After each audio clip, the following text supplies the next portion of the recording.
2003 के आसपास की ये बात होगी। घर में पहला पहला मोबाइल आया था, नोकिया का। मैं और मेरी बहन एक्साइटमेंट के मारे पगलाए जा रहे थे। ऐसा लग रहा था जैसे किसी और ही दुनिया की चीज़ हमारे हाथ लग गई है, कोई अजूबा शायद। पापा बस थोड़ी देर के लिए फ़ोन दे दो, इससे शुरू हुई हमारी मासूम रिक्वेस्ट। नहीं पापा, मैंने नहीं देखा आपका फ़ोन, जैसे बहानों में तब्दील हो गई। वजह आपका हमारा सबका favourite Nokia snake game. School से आने के बाद छुट्टी के दिन बिस्तर पर पड़े पड़े, मम्मी की नज़रों से बचकर किवाड़ के पीछे खड़े खड़े इस एडिक्टिव गेम को खेलने का हमने कोई मौका, कोई जगह नहीं छोड़ी। और स्क्रीन पर धीरे धीरे फर्राटे मारता यह नॉट एट ऑल जहरीला स्नेक कब हमारा बेस्ट फ्रेंड कम ऑब्सेशन बन गया, पता ही नहीं चला। नॉस्टैल्जिया के समुंदर में उतर ही गए तो लगे हाथ अपनी कहानी भी हमें सुना दीजिए। करना क्या है, बस कमेंट बॉक्स में हैशटैग नोकिया स्नेक लिखिए और हो जाइए शुरू।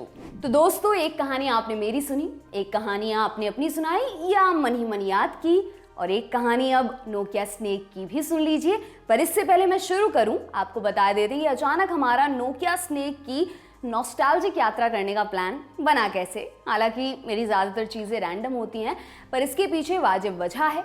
क्या आपकी स्क्रीन पर दिखाई दे रही ये वायरल तस्वीर Coronado national memorial United States Mexico border पर स्थित एक मेमोरियल पार्क है। इन्हीं का एक फेसबुक पेज भी है जिस पर कुछ दिन पहले एक वीडियो डाला गया। इस वीडियो में एक सांप दीवार पर चढ़ता हुआ दिखाई दे रहा है। इसका मूवमेंट पैटर्न ठीक वैसा ही है जैसे नोकिया स्नेक गेम में होता था। लोग अपनी मेमोरीज के साथ इस वीडियो को धड़ाधड़ शेयर कर रहे हैं। हमने भी सोचा कि इसी बहाने बचपन की अच्छी सिंपल यादों को वापस लाया जाए।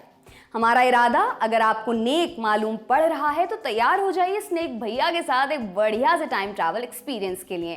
तो शुरू करते हैं साल 1976 से।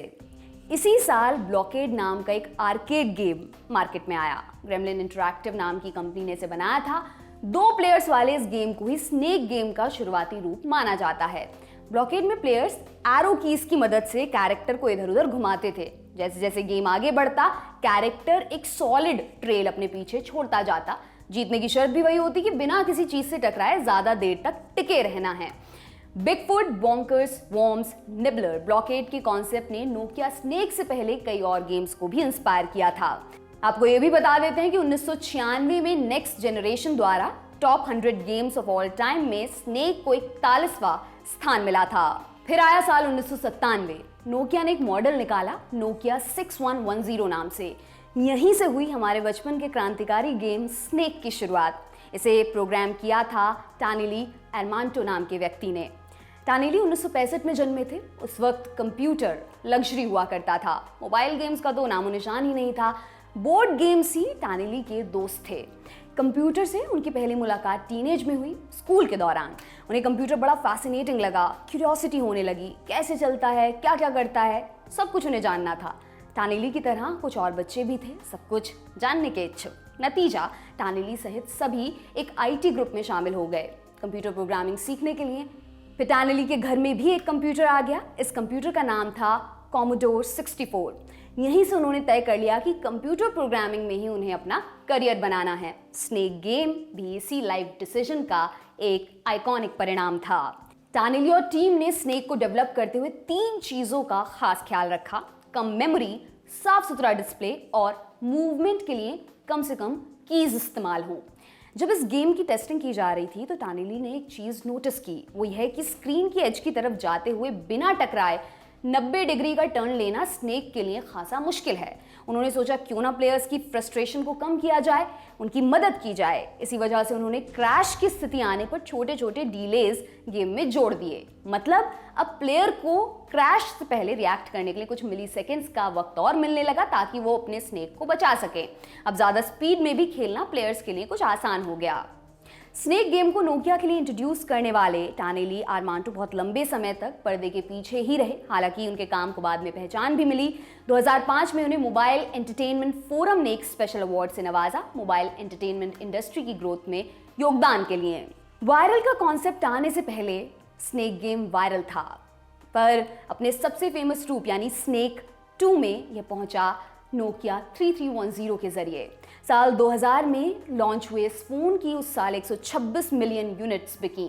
बोनस पॉइंट्स, साइक्लिकल फील यानी एक साइड से निकलने के बाद दूसरी साइड से एंट्री अलाउ करने वाला बोर्ड, मेजर्स आदि बदलावों के साथ आने वाला स्नेक का यह प्रारूप देखते ही देखते भारत सहित दुनिया भर के घर घर की कहानी बन गया। उस वक्त तक स्नेक मोबाइल गेमिंग इंडस्ट्री में क्रांति ला चुका था। क्या बड़े क्या बच्चे सब इसे खेल रहे थे। 2002 में स्नेक EX की एंट्री हुई नोकिया 9290 पर। अब हमारा गुड ओल्ड स्नेक खाना खाने के लिए अपना मुंह खोल भी सकता था और बंद भी कर सकता था। फिर नोकिया 3100 में स्नेक EX2 इंट्रोड्यूस किया गया। ये साल था 2003 का। इसके बाद नोकिया ने अपना mobile gaming platform NGage launch किया। Change is the only constant की तर्ज पर इस गेम में और सुधार किए गए। स्नेक का एक और वर्जन आया स्नेक्स नाम से। ये 3D में खेला जाता था। कुछ लोगों का मानना है कि यहीं से स्नेक गेम का बुरा वक्त शुरू हो गया। ये शायद उनके लिए क्लासिक स्नेक गेम की फीलिंग को रिक्रिएट नहीं कर पाया। आने वाले सालों में snake third, snake subsonic, snake Xenzia जैसे वर्जन्स भी आए। 2017 में इस गेम को फेसबुक मैसेंजर में भी लॉन्च किया गया। अब आपको सुनाते हैं स्नेक के गेम ओवर होने की कहानी। स्नेक गेम के मुरीदों के लिए गेम ओवर की साउंड सबसे इरिटेटिंग होती थी। हम सबने दुख झेला है। अपने हाई स्कोर को बीट करने की जदोजहद के बीच जब ये साउंड बीप करती थी तो दिमाग खौल जाता था, लेकिन इस टेम्पररी दुख को हम न्यू गेम में जीत की उम्मीद के चलते भूल भी जाते थे। जानकारों की माने तो मेजर गेम ओवर वाला दुख 2008 के साल में शुरू हुआ। स्नेक सबसोनिक तभी लॉन्च हुआ था। उसी साल HTC ड्रीम भी निकला था। एंड्रॉयड इकोसिस्टम का फलना फूलना एक तरह से स्नेक गेम के लिए घातक साबित हुआ। अब नोकिया माइक्रोसॉफ्ट के साथ मिलकर विंडोज फोन बनाने लगी थी। नोकिया का पहला विंडो फोन लुमिया 800 2011 में अनाउंस हुआ और उसके बाद जो हुआ वह इतिहास के पन्नों में दर्ज है। 2017 में नोकिया ने वापसी भी अनाउंस की। 3 नए स्मार्टफोन लॉन्च हुए। नया नोकिया 3310 भी आया और उसके साथ स्नेक भी। लेकिन तब तक शायद नए फैंसी मोबाइल गेम्स ने हमारे दिलो दिमाग में अपनी जगह पुख्ता कर ली और स्नेक केवल हमारी अच्छी, सुंदर, सिंपल सी यादों का हिस्सा भर रह गया। स्टोरी को लिखते हुए मैं अपने ऑफिस वाले साथियों से बात कर रही थी, उनके अनुभव जानने की कोशिश कर रही थी। तभी हमारे साथी हिमांशु ने एक बड़ी सुंदर बात बताई। दरअसल उनकी माताजी को एक फ़ोन चाहिए था। उन्होंने एक बढ़िया सा टच स्क्रीन फ़ोन खरीद कर उन्हें दे दिया।